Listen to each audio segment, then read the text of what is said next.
কিন্তু মসজিদে তো মিম্বর নাই, মিম্বর নাই। নবী কোন জায়গায় দাঁড়াইবেন, কিভাবে নামাজ পড়াইবেন? ওই মসজিদের মেহরাবের মধ্যে একটা খেজুর গাছ। সুবহানাল্লাহ।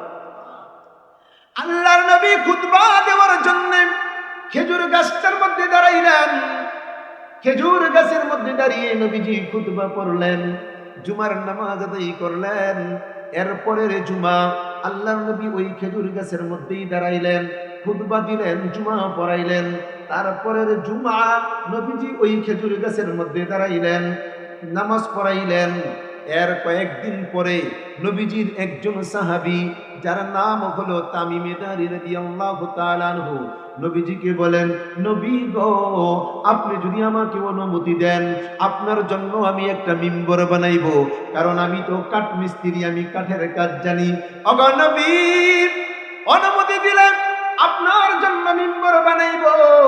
নবীজি বললেন, তামিমে দারি যাও, তুমি একটা মিম্বর বানাও, আমি আগামী জুমা এই মিম্বরে দাঁড়িয়ে খুতবা দিব।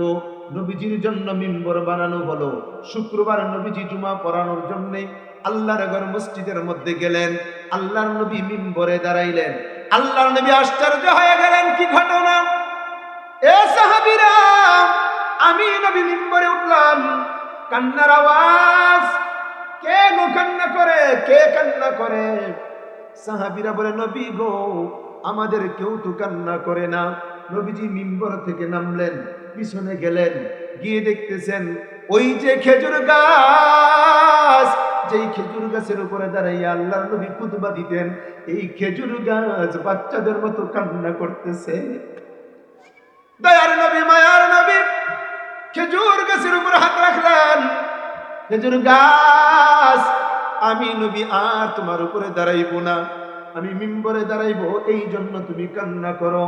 তুমি আর কান্না কইরো না, আর কান্না কইরো না। না না, খেজুর গাছের কান্না তো থামে না। আল্লাহর নবী তারপরে বললেন, এরে খেজুর গাছ, আর কান্না করা লাগবে না। শুনো, আমি নবী তোমার জন্য দোয়া করলাম, আল্লাহর দরবারে দোয়া করলাম, তুমি হাসরের ময়দানে আমি নবীর সঙ্গে তুমি থাকবা, আমি নবীর সঙ্গে জান্নাতে তোমার দেখা হবে। এই সুসংবাদ পাওয়ার পর খেজুর গাছের কান্না থেমে গেল, থেমে গেল। এ দোস্ত, আপনারাই বলেন, একটা খেজুর গাছ নবীর আশিক যদি হয়, একটা খেজুর গাছ যদি নবীর মহব্বত করে কান্না করে জান্নাতে যাইতে পারি, আমরা আশরাফুল মাখলুকাত, আমরা নবীর উম্মত হইয়া যদি নবীর আশিক হই, নবীর জন্য পাগল হই, আমরা কি জান্নাতে যাইতে পারবো না? বলেন না, পারবো কি পারবো না? হ্যাঁ, আমরা যদি নবীর আশিক হইতে পারি, আমরা নবীর সাথে জান্নাতে যাইব ইনশাআল্লাহ। কারা কারা নবীর সঙ্গে জান্নাতে যাইতে চাই, দুই হাত উঁচু করে দেখাই। নারায়ে তাকবীর, নারায়ে তাকবীর। আল্লাহ তুমি কবুল করো। আশিকে রাসূল হয়ে নবীর সঙ্গে জান্নাতে যাব বলে ইনশাআল্লাহ। আশিকে রাসূল হইতে হবে, নবীর প্রেম, নবীর ভালোবাসা অন্তরে লালন করতে হবে। নবীর আশিক হইতে রাজি, নবীরে ভালোবাসতে রাজি। হ্যাঁ, নবীকে কিভাবে ভালোবাসবো, কিভাবে ভালোবাসবো, কিভাবে ভালোবাসবো? এ ভাই বাবা, নবীকে কিভাবে ভালোবাসবো জানি না। আল্লাহর নবীর ঘোষণা, মান আহাব্বা সুন্নতি ফাকাদ আহাব্বানি ওয়া মান আহাব্বানি কানা মাই ফিল জান্নাহ। আল্লাহর নবী বলেন, উম্মত, আমি নবীকে ভালোবাসার মাপকাঠি আমি নবী দিয়ে গেলাম। যারা নাকি আমার সুন্নতকে অনুসরণ করবা, আমি নবীর রঙে রঙিন হইবা, আমি নবীর তরিকা অনুযায়ী চলবা, তোমরাই যেন আমাকে ভালোবাসলা। আর যারা নাকি আমি নবীর রঙে রঙিন হবে, তারা আমি নবীর সঙ্গে জান্নাতে যাবে। নবীর রঙে রঙিন হইতে হবে, নবীর রঙে রঙিন। নবীর রঙে রঙিন হও। মুখে মুখে আমরা যদি বলি নবীকে ভালোবাসি, নবীকে মহব্বত করি, না, ভালোবাসা হবে না। নবীকে ভালোবাসতে হলে নবীর সুন্নাত তরিকা অনুযায়ী চলতে হবে। বলেন ঠিক কি ঠিক? আমি মারে বড় ভালোবাসি, বাবারে বড় ভালোবাসি। মা বলে, ও সন্তান, আমার জন্য পান কিনে আনবি।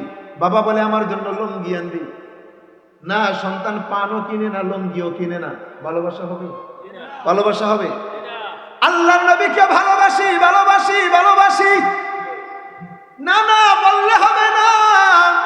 আল্লাহর নবীকে ভালোবাসলে নবীর তরিকা, নবীর সুন্নাত, নবীর পথে চলতে হবে। বলেন ঠিক কি ঠিক না?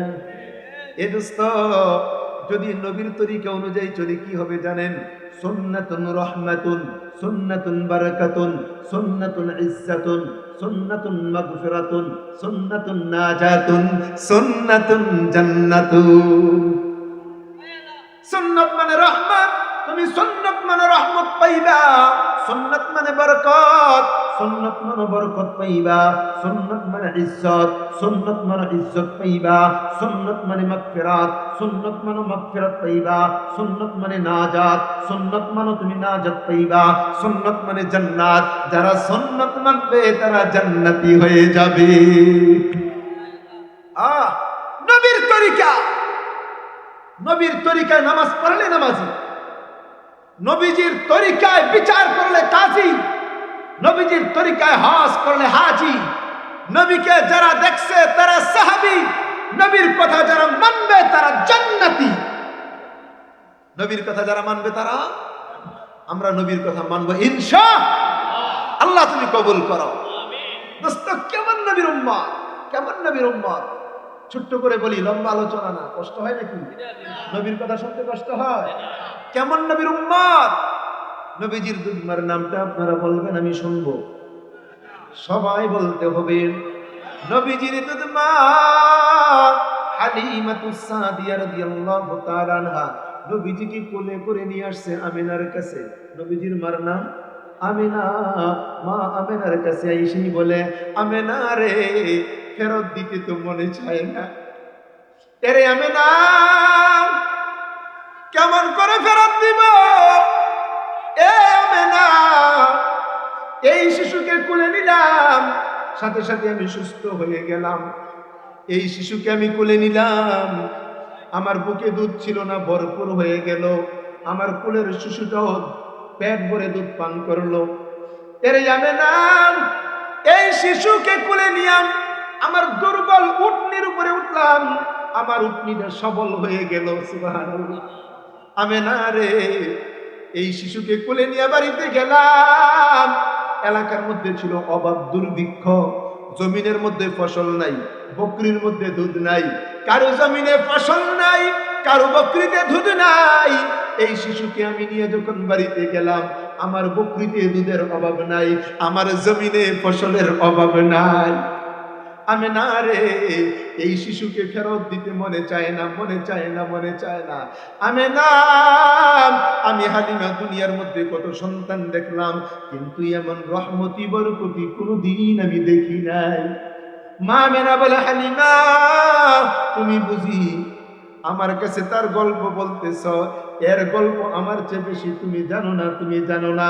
কারণ তাকে আমি 10 মাস 10 দিন গর্ভে ধারণ করলাম।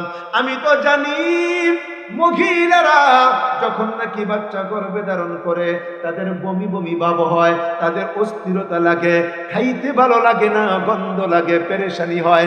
কিন্তু আমার মালিক আমারে কেমন সন্তান যে দিয়েছেন, আমার এই সন্তান যখন আমার গর্ভে আসেন, কোনোদিন বমির ভাব হয় নাই, কোনোদিন অস্থিরতা লাগে নাই, গন্ধ গন্ধ লাগে নাই, কষ্ট পাই নাই, কোনোদিন ব্যথা হয় নাই।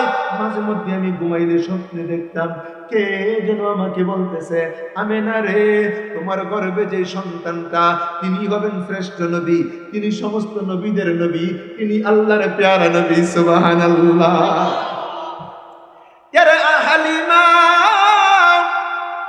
গর্ভের সময় মাদের কত কষ্ট হয়, সন্তান প্রসবের সময় কষ্ট হয়। হালিমা, আমার এই সন্তানটা যখন দুনিয়াতে আগমন করবে, সুবহে সাদিকের সময় আমি দেখতে পাইলাম আমার ঘরটা নূরে নূরান্বিত হয়ে গেল, আমার ঘরটা যেন নূরে নূরান্বিত হয়ে গেল, যেন ফেরেশতারা ডাকতেছে, আমিনা তোমার ঘরটা আজকে নূরে নূরান্বিত হয়ে যাবে। আমিনা